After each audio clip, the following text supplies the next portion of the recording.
Esther Labati, sinabing aksaya lamang sa oras si Annabel Rama. Nagbigay ng tugon si Esther Labati sa netizen na humiling sa kanya na tingnan ang mga post ni Annabel Rama sa Facebook. Sa kanyang Instagram comment section, hiniling ng isang netizen sa ina ni Sara Labati na tingnan ang kamakailang mga post sa Facebook ni Annabel Rama tungkol sa isang Chucky doll na pinaniniwala ang isang paaring laban sa kanya. Tingnan nyo po yung post ni Ms. Annabel Rama sa Facebook komento ng netizen. Bakit no need abala lang sa akin? Thank you. Sagot ng ina ni Sara Labati. Matatandaang ilang beses na bumanat si Annabel Rama sa isang tinawag niyang Chucky, at nagbigay pa ng clue na nagsimula ang pangalan ng tao sa letter E, at hindi sa letter S. Pahiwati na hindi si Sara Labati ang kanyang tinutukoy kundi ang ina nito na si Esther. Bukod pa rito maraming netizens ang naniniwala na si Esther ang tinutukoy ni Annabel Rama dahil sa mga naging pahayag nito laban sa ina ni Sara noon pa man.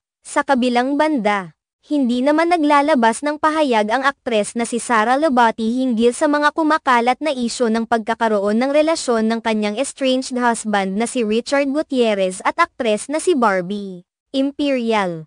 Maging ang isyu ng panggagaya umano ni Barbie Imperial sa kanyang mga styles at mga activities ay hindi rin nagkokomento si Sara. Gayun din naman ang ginagawa ng kanyang dating asawa na si Richard Gutierrez. Magmula nang pumutok ang balita ng paghihiwalay nila ni Sara Labati ay hindi na ito nagbibigay ng pahayag at pinapabayaan na lamang ang kanyang ina na si Annabel Rama ang maglabas ng pahayag.